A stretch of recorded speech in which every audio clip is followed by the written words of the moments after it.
It was supposed to be just another picture-perfect Sunday at the annual Hawthorne family brunch, mimosas, French toast, and polished silver glinting under the California sun. But for Brooke, it was always a carefully staged parade of accomplishments she wasn't invited to join. Around the massive oak table on her grandmother's Sonoma estate, cousins boasted about Ivy League admissions, six-figure bonuses, and vacation homes in the Hamptons.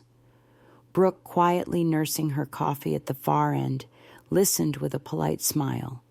She had long grown used to being the odd one, out the quirky relative who traded a promising job in San Francisco for a shared workspace and a silly little tech project. Her cousin Madison, the family's golden child, smugly announced she was on track to become the youngest executive director at her firm. Applause followed. Brooke's mother forced a smile in her direction, then turned her attention back to the star performer. When someone finally asked Brooke what she was up to, it wasn't curiosity, it was mockery, veiled as politeness. "Still tinkering with your little app?" her Aunt Carla asked with a smirk. They had no idea the little app was part of NovaCore Systems, a tech company Brooke founded that had just been valued at $5.2 billion. No one asked her what she did, because they'd already decided she wasn't worth knowing. In a family that measured success by titles and square footage, Brooke had become invisible. But all that was about to change. They saw a struggling dreamer. She was quietly building an empire. For years, Brooke kept her head down, while her family laughed behind cupped hands. Her decision to leave a cushy corporate job in downtown San Francisco to play entrepreneur was a running joke at every family gathering. They whispered about her beat-up Prius, her rented apartment in Oakland, and her supposed obsession with coding. To them, she was wasting her potential. But what they couldn't see was the truth, because Brooke never handed it to them. She didn't flaunt her progress or seek validation. Instead, she let her silence shield a reality that would soon dwarf every accomplishment they ever boasted about. Behind the scenes, Brooke had founded NovaCore Systems, a tech startup that began with nothing more than a laptop and an idea no one believed in. Now it was powering the logistics infrastructure of half the Fortune 500. Her AI platform had quietly optimized energy grids across multiple states, saving companies billions. Her software, once mocked as that app thing, had been licensed by investment firms, government agencies, and even Madison's own workplace, the very cousin who called her a nobody. What her family didn't know was that the shabby co-working space she still mentioned in passing was a decoy.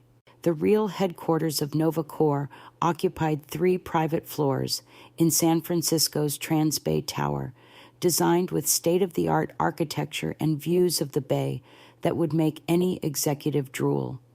Brooke had intentionally stayed off the radar, turning down interviews, ignoring acquisition offers from Apple and Amazon, and working under the radar with one goal in mind: building something that mattered.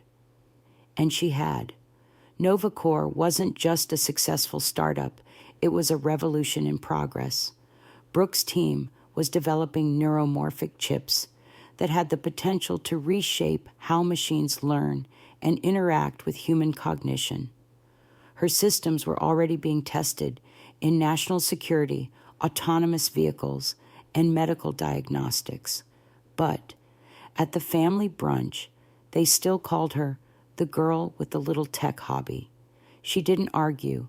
She didn't correct them, not even when Madison ridiculed her for still renting and driving the same old car. Brooke simply smiled, knowing that the car she drove to these events was a prop, and the building she rented from was one she actually owned all 30 floors of it.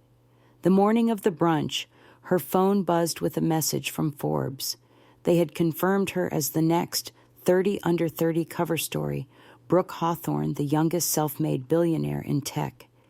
It was official. The world would know what her family never cared to ask about. That text stayed hidden in her pocket as the family continued their performance. She let them speak. She let them condescend. But internally, she felt a shift, one that came from a deep understanding of who she really was and what she had built. She wasn't angry, not bitter, not even smug, just grounded. Because Brooke never set out to prove her family wrong. She set out to prove her vision right. And now that vision had become undeniable. Novacor had transformed from a dismissed dream into a global force, not because Brooke shouted the loudest, but because she built the smartest. And while her relatives clung to titles and bonuses, she was reimagining the very systems they depended on, quietly, brilliantly, and most of all on her own terms. The notification came early that morning, just as Brooke was pouring her first cup of coffee. Forbes cover confirmed youngest self-made tech billionaire. Her name, Brooke Hawthorne, would soon be in bold type across newsstands nationwide. After years of being doubted, overlooked, and patronized even by her own family, she was about to be known for what she had done, not what they assumed she hadn't. And yet, as the sun rose over the Hawthorne family vineyard, her success still wasn't something she wore on her sleeve. She didn't arrive at brunch in her Lucid Air Sapphire. She took the Prius instead, the one her cousins mocked for being embarrassingly outdated. She didn't brag about the Forbes feature, the valuation of Novacor systems, or the 3 acquisition offers she'd turned down from tech giants. She didn't need to. The moment came quietly, like most real power does. Her aunt asked, half laughing, "Still working on your little startup?" Brooke others joined in with polite snickers, nodding toward Madison, who was basking in applause after revealing she'd bought a summer home in the Hamptons with her bonus. No one asked Brooke about her company. No one ever did. She sipped her coffee and waited. When Madison took another opportunity to jab mocking Brooke's rented office space and side hustle energy, Brooke simply set her cup down and said, "Forbes is calling next week. They're featuring me in their Tech Billionaires issue." Silence fell, like a glass shattering. At first they thought she was joking. Then came the awkward laughs, followed by the thinly veiled condescension. "Well, her uncle finally said if things don't work out, I'm sure Madison could get you an entry-level position at her firm." Brooke didn't flinch. She had spent years being underestimated by people who measured success in bonuses and business cards. But this time, there was no need to explain, no need to defend. Tomorrow, they'd see it in print. Forbes had chosen her not because of her name or her family's influence or any polished resume, but because she had built something real. Novacor Systems wasn't just another startup. It was quietly running logistics for Fortune 500 companies, optimizing power grids across state lines, and leading innovation in artificial intelligence. Madison didn't even realize her own firm's new trading software was powered by Novacor Tech. That entry-level position she'd offered was to her vendor. Brooke had known this moment would come, but she hadn't chased it for applause. She built Novacor in silence, protected her vision when no one else believed, and made peace with being underestimated. That's what made the recognition sweeter, because it wasn't just about getting featured. It was about finally being seen exactly as she was. When her phone buzzed again later that evening, it wasn't another joke. It was confirmation. Cover story. Live link goes out at 9:00 a.m. EST. Brooke didn't smile out of pride. She smiled out of peace. The world would finally know. And so would they. It was the kind of irony so sharp Brooke Hawthorne could have cut glass with it. Just hours after being mocked at her family's annual brunch, called a nobody by her cousin Madison, and offered a patronizing entry-level job by her Uncle Brooke, sat in the corner office of her company's headquarters, high above San Francisco in the sleek Trans Bay Tower. The office, designed to her specifications, overlooked a skyline she'd once dreamed of being part of. Now she owned a piece of it. Her phone rang. It was Madison. "You're my vendor," Madison shrieked on the other end of the line. "I've been bragging about our firm's success with this AI system. You built that." Brooke leaned back in her Italian leather chair, a calm smile tugging at her lips. "Ironic, isn't it? All those times you offered me a junior role, you were actually offering it to your software supplier." A pause. Glass clinked in the background. Maybe Madison dropped a wine glass. Brooke could practically see her cousin's manicured fingers trembling over the glossy pages of the Forbes issue, where Brooke's face now beamed under the headline, "Brooke Hawthorne Tech's Quiet Billionaire." That morning, the same people who once laughed at her were scrambling. Her phone buzzed with texts from family members who hadn't spoken to her in months. Her parents were calling stunned after realizing her company Novacore Systems was worth more than the entire Hawthorne family estate. Even more satisfying, Madison's firm was up for contract review. Novacore had grown large enough to reevaluate all vendor partnerships, and Brooke's signature would determine whether Madison's company remained a client. The same cousin who once told her she'd never make it was now quite literally at her mercy. But Brooke didn't relish in it. She didn't build Novacore for revenge. This moment wasn't about payback. It was about truth. Truth that had been ignored for years. Truth she'd protected fiercely as she built her company from scratch, fueled by belief, not applause. Still, the irony wasn't lost on her. Those who judged her the harshest were now the ones asking for meetings. Her mother had called in a panic voice, high and tight. "Brooke, why didn't you tell us $5 billion? That's more than the combined wealth of our entire family," Brooke finished softly. The silence that followed said more than years of dismissive comments ever could. And her father, the man who once urged her to get serious and play it safe. He now discovered that the very stocks he proudly called secure were majority owned by her. Novacore had quietly acquired stakes in numerous companies he'd invested in for retirement. There was no gloating, no anger, just clarity. Brooke had succeeded because she chose her own path, not despite it. As Madison begged to talk about the vendor contract, Brooke's assistant knocked gently. "Ms. Hawthorne, CNBC, is setting up for your live segment." Brooke stood, adjusted the charcoal blazer draped over her shoulders, and turned her phone off mid-sentence. She had a company to run, a vision to lead, a future to shape. Let the family cling to old narratives if they wanted. The world was already writing a new one, and this time Brooke wasn't just part of the story, she was the headline.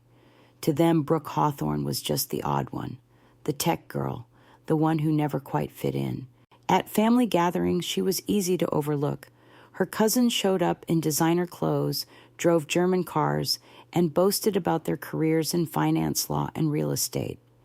Brooke, meanwhile, arrived in her scuffed Prius, wearing jeans and a quiet smile. She never corrected anyone when they assumed she was still working on that little startup. She let them believe what they wanted, because what they saw, the rented office, the beat-up car, the modest life, was all intentional. It was a decoy.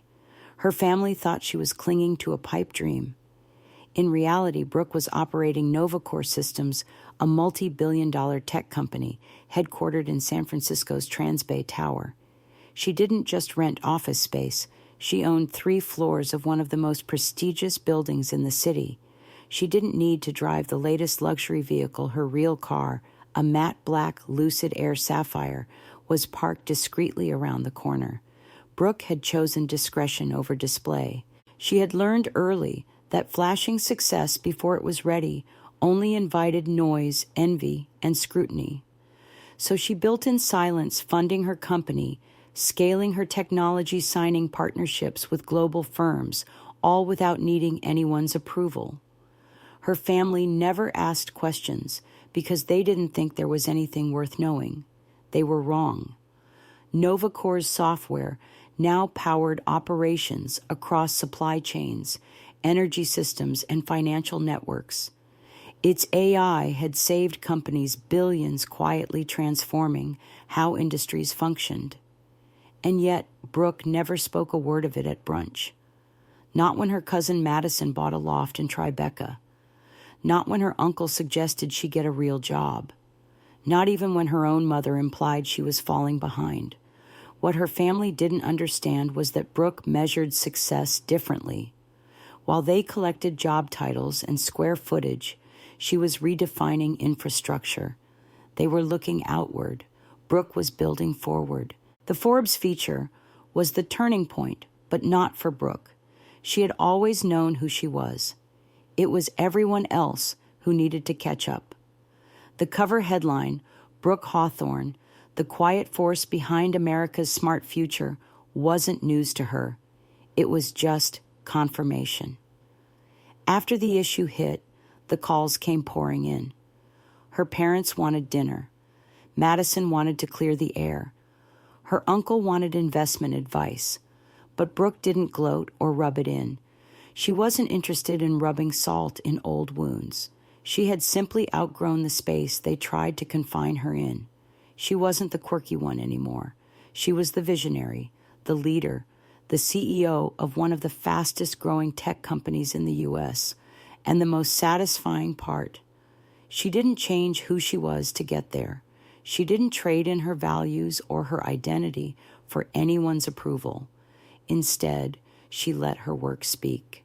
And now the people who once laughed at her were quoting her LinkedIn profile and refreshing her company website for partnership requests. Brooke Hawthorne didn't build Novacore to make a statement, but somehow it said everything. Brooke Hawthorne never set out to prove anyone wrong. From the beginning, she had only one goal: to build something that mattered. Not for the headlines, not for applause, just to bring her vision to life on her own terms. And for years she did just that, quietly, persistently, without permission. While her family measured success in Ivy League degrees, luxury cars, and beachfront properties, Brooke was pouring her energy into Novacore Systems, nurturing it from a dream into a company that now shaped the future of AI logistics and national infrastructure. She didn't tell anyone about the sleepless nights, the rounds of failed funding pitches, or the breakthroughs that made her heart race. She just kept building. When relatives asked about her little project, she smiled and said it was going fine. And when they laughed because of her Prius or her rented apartment or the absence of flashy titles, she stayed silent. Not out of shame, out of certainty. Brooke didn't need to defend a future they couldn't see. And now that future was undeniable. The day Forbes confirmed her for their 30 Under 30 Tech Billionaire cover, Brooke didn't call her parents or post a celebration. She went to work, same as always, because in her heart, nothing had changed, except the world was finally about to notice. But when the article dropped, everything shifted. Suddenly, her inbox overflowed. The cousin who once mocked her wanted to schedule a friendly catch-up. Her father, who once told her she was wasting her time, asked if she could look over his retirement portfolio. Her mother, previously obsessed with appearances, begged to have dinner, just the three of us, and Brooke. She didn't gloat. She didn't spike the ball. She simply said, "You never asked." That sentence hung in the air like truth finally coming home, because for all the years they judged her, no one had ever really been curious. No one had asked what she was building, why she worked so hard, or what Novacore even did. They just assumed they had her figured out. But Brooke had never been the one lost. They were the ones looking in the wrong direction. Her story wasn't one of revenge or dramatic comebacks. It was about integrity, about staying aligned with your own sense of worth, even when everyone else underestimates you. It was about choosing to define success inwardly, not by the applause of others, but by the impact of your work and the peace of your process. Brooke didn't change to succeed. She didn't put on a mask or play a part. She succeeded because she didn't, because she trusted herself when no one else did. And in doing so, she created something far more powerful than status. She created meaning. Now, the same people who once dismissed her were rewriting their stories to fit inside hers. But Brooke didn't need their validation. She had already won. Not when the money came, not when the Forbes feature dropped, but when she realized her success had nothing to do with being seen. It had everything to do with being real. As Brooke Hawthorne stood in the glow of the CNBC studio lights preparing for her live interview, the irony wasn't lost on her. For years, she had been the quiet one, the overlooked cousin, the underestimated daughter, the quirky tech girl no one took seriously. Now her company NovaCore Systems was making global headlines. Her AI technology was revolutionizing industries, and the same people who once laughed at her were suddenly eager to be part of her world. Her cousin Madison, once so smug and superior, now clutched the latest Forbes issue like a lifeline, begging for a contract renewal Brooke no longer needed to grant. Brooke had changed nothing about who she was, but everything about how the world saw her. She hadn't built her empire to be noticed. She built it because she believed in something bigger than herself. And finally, the world was listening. Sometimes the people closest to you won't see your worth until the rest of the world does. But that doesn't mean you stop. It means you keep going. Keep building. Keep believing. Your journey isn't about proving anyone wrong. It's about proving yourself right. Real success isn't loud. It's consistent. And when the time is right, your silence will speak louder than applause ever could. If this story moved, you drop a comment below. Have you ever been underestimated? Let's build a space for the quiet fighters, the late bloomers, the visionaries. Hit subscribe for more stories that remind you you are worth betting on.